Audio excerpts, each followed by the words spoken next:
Hi, my name's Kellen and I'm here with Pointy Ear Performance, and today I'm going to show you how to throw the flyer bumpers. So a lot of folks tell me when they pick this bumper up is that it throws differently than their current fire hose bumper, and it's true. It does throw differently. The fire hose you kind of push through the air, and that's what makes it a little bit harder to throw at a long distance. But with the flyer bumper, we've made it incredibly easy to throw it far. And the trick to it is really letting it roll off your fingers. So the best case scenario, you can get all four fingers on there, but really to start, I like to start out with your pointer and your middle finger. And you just hold it between those two fingers and your thumb, and you just let it roll off your fingers. And it really flies flat when you do that.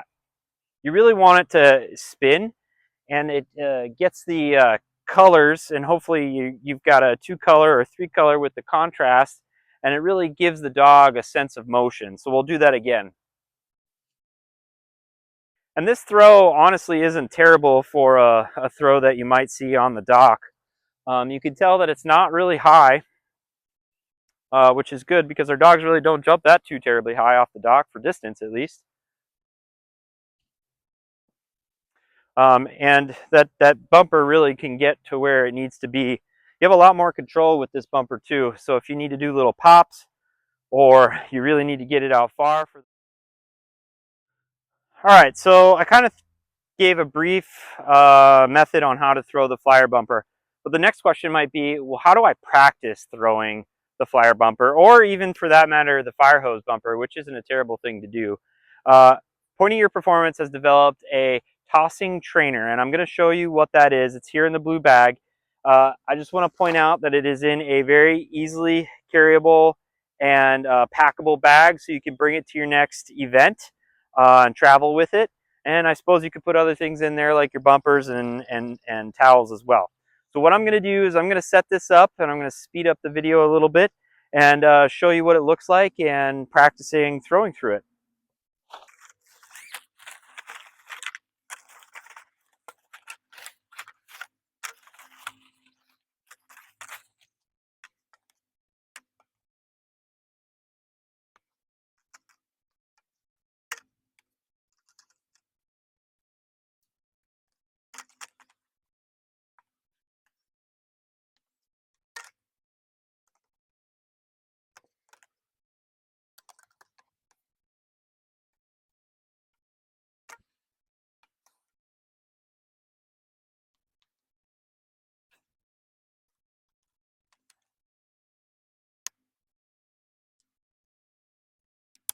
All right, so that wasn't too bad.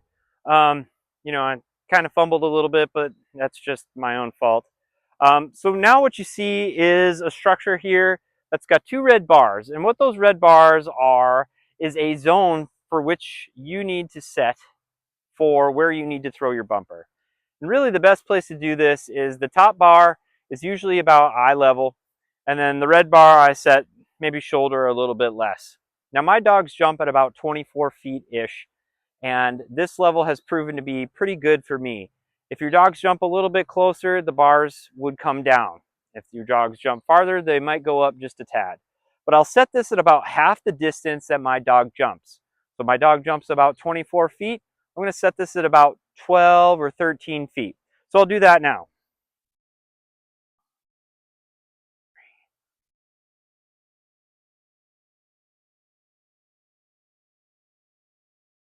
So the tossing trainer is now at about 12 or 13 feet from me with the throwing zone set. Now I get to practice throwing my flyer with rolling it off my fingers and targeting, having a nice target zone on where I need to throw my bumper.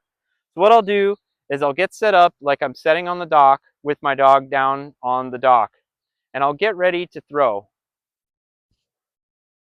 Now you can see you can practice a lot of your mechanics, from your shoulders twisting to your head twisting, and really figuring out how to throw that bumper.